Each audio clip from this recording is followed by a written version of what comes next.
Good morning, everyone. We are the reporters of Involving the Guest, the co-creation of value. How, when, and why hospitality organization encourage or empower guests to help provide their own guest experiences. So, unsaon, kanus-a, and ngano ang mga organizations sa hospitality industry kano sa man nila i-encourage or i-push ang ilahang mga guest nga mo help sa ilahang business, like providing their own experiences. So example na is ang mga self-service nga mga restaurant or mga establishment. So, which strategies most effectively involve the guest in co-creating the experiences? So, in this topic, kay daghan kaayog mga strategies dayon aha may most effective ani involved in terms of involving the guest in co-creating the experiences. So, what are the advantages and disadvantages of guests and are for the organization and the guest? So, in this topic na ay mosulod nga mga advantages and disadvantages sa guest involvement in between the organization and the guest. So ato nang mahibawa unya. So why hospitality organization must sometimes fire the guest and how to do it. So in our industry, makamit gid ta og mga lain-lain nga pamatasan sa mga customers. So sometimes na mga customers nga min cross na gid sa boundaries and we have to fire them because they're just customers, but in fact we earned money for them pero naadyoy mga kalimitan ang tanan. So ato gina silang i-fire pero how to do it.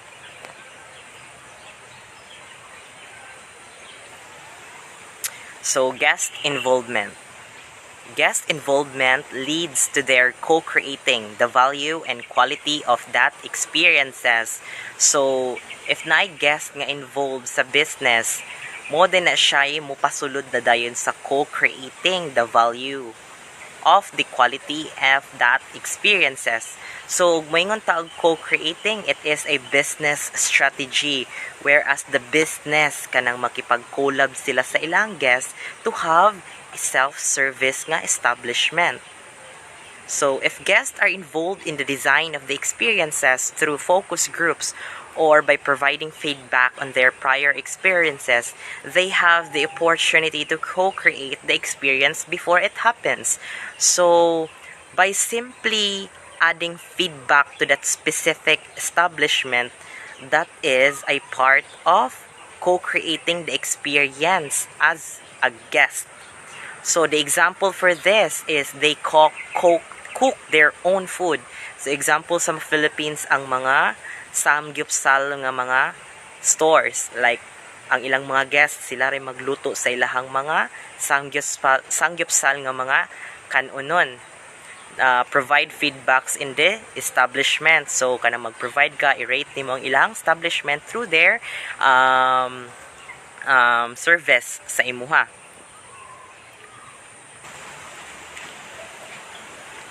Guest can help. So, in many circumstances, the guest will take the primary role in co-producing the service themselves. So, ug wala si guest, wala jay mahitabo nga co-producing the service themselves. Kay kaning co-producing is para gini siya sa mga guest, kana bitong sila ray mo serve service. So, wala sila, wala po ning co-producing the service.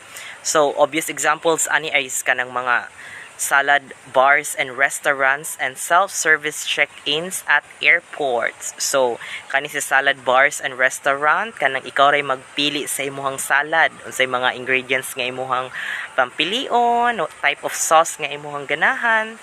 So, self-service gud siya. And also, the self-service check-ins in the airports, kanang ikaw ray mag-check-in sa imuhang airports, sa imong flight. So, other obvious examples ani are the growing numbers of self-service technologies like web-based restaurant, airline, kanang mag-book ka og ticket, and hotel reservation site. Kanang mag-self-service ka, like ikaw rin mag-book sa imuhang room, kanang magkuan kag accommodation sa hotel. So guest helping can be categorized into two: guests as cost employees and the organization decides. So the next reporter will explain that matter. Thank you. So let's move on to the guests as cost employees. And so in the hospitality organizations, they must help manage the confusion, stress, and uncertainty guests can create for the employees while on their jobs. One way is by training the employees in both job skills and the management of guest co-production. Another effective strategy for managing this confusion is to think of guests as quasi-employees and manage them accordingly. These unpaid employees must have the known as the KSA, or known as the knowledge, skills, and abilities. To successfully co-produce the service experience, this means organizations need to design a service product, an environment, and a delivery system that match the KSA, or the known knowledge, skills, and abilities that the customers bring to the experience.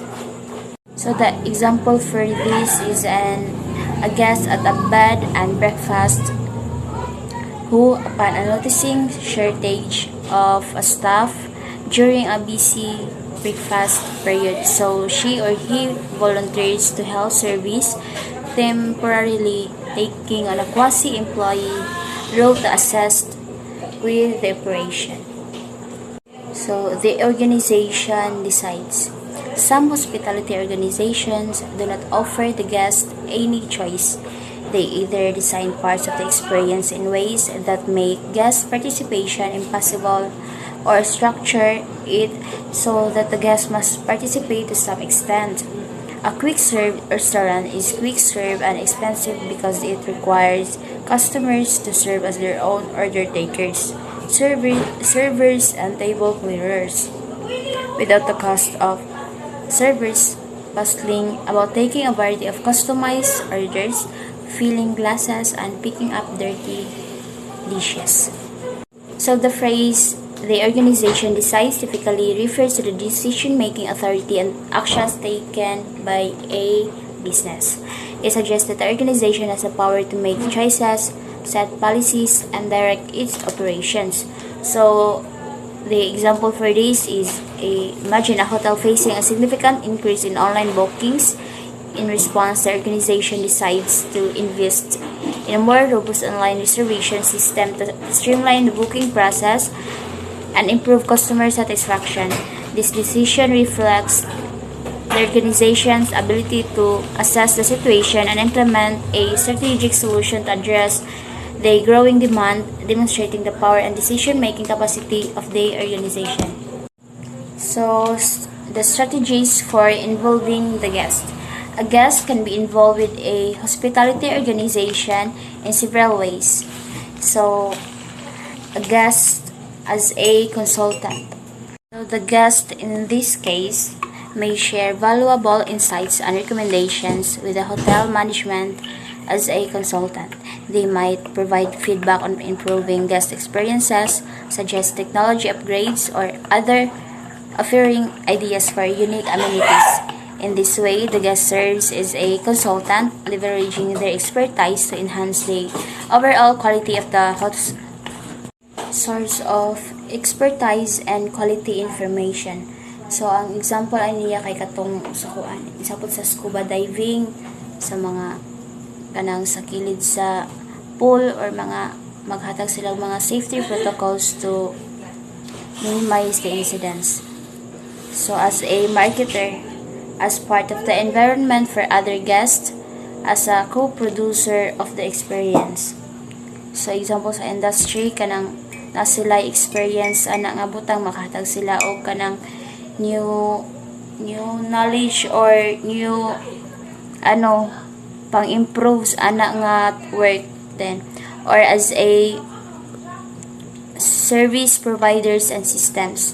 Some of these involvements may sound unlikely, but they are all common. Inviting guests for participating. So there are two strategies for guest participation. First is customer provides some of the service themselves. So example of this is It All You Can. Next is customers goes to the restaurant expecting service and they're willing to pay for it. So example of this is when you dine into a restaurant and you will order food. Guests as unpaid consultants. So this refers to someone who is invited to provide their expertise, insights, or advice to company without receiving any financial compensation in return. Guests as marketers. So these are individuals who are invited as external experts to provide marketing services or advice to a company or organization. Their role is to contribute their marketing knowledge and skills to help the company achieve its marketing objectives. So the difference of these two is that guests as unpaid consultants can offer expertise in multiple areas of business, while guests as marketers focuses specifically on providing marketing related services or expertise. Guests as part of each other's experience. If you enjoy simply watching other guests, you may think of them as part of the service environment. If other guests are especially important to your enjoyment of your experience, you might even consider them a part of service product itself. The line is not always clear. For example, most people don't like to go to an empty restaurant or movie theater. Enjoying the experience along with other people, even strangers, is part of the package. Going to a water park when it is comfortably full and when it is almost empty are very different experiences.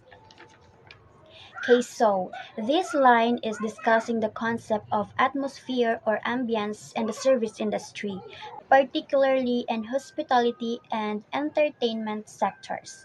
It's highlighting the fact that other guests or customers can significantly contribute to a person's overall experience. It suggests that other guests can be seen in two ways, as part of the service environment or as part of the service product itself. This means that their presence, behavior, and interaction can either enhance or detract from the overall experience. Like, for example, going to a restaurant or a movie theater is not just about the food or the movie, but also about the shared experience with other people.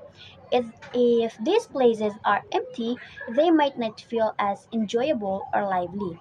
Basically, the presence of other guests can influence a person's perception of the service, and, and in some cases, they might even be considered an integral part of the service itself.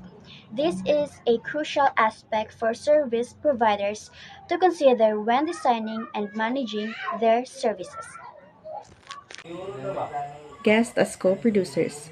So the guest experience can be significantly improved by guests actively co-producing it. They can serve themselves, prepare their own salad, or carry their own bags. This can replace labor costs and improve the quality and value of the guest experience. While it may be more costly, guest co-production can significantly benefit the organization. In the hospitality industry, the concept of guests as co-producers involves engaging guests in the creation or enhancement of their own experiences. Rather than being passive recipients of services, guests are seen as active participants in shaping their stay or interaction with the hospitality providers. Despite the old saying that the customer is always right, all organizations know that the customer is sometimes wrong by any reasonable standard. Certain extreme behaviors are unacceptable in any hospitality setting. Guests get drunk, become verbally and physically abusive, refuse to comply with reasonable organizational rules and policies, and make outrageous demands. While the hospitality industry aims to provide exceptional services to all guests, there are situations where the behavior of a guest may become intolerable or significantly disrupt the atmosphere and services provided. In such cases, hotels or establishments may take the decision to fire or ask the guest to leave the premises. All in all, involving guests in the hospitality industry involves recognizing their value beyond financial transactions, aiming to create a more interactive, Personalized and meaningful experience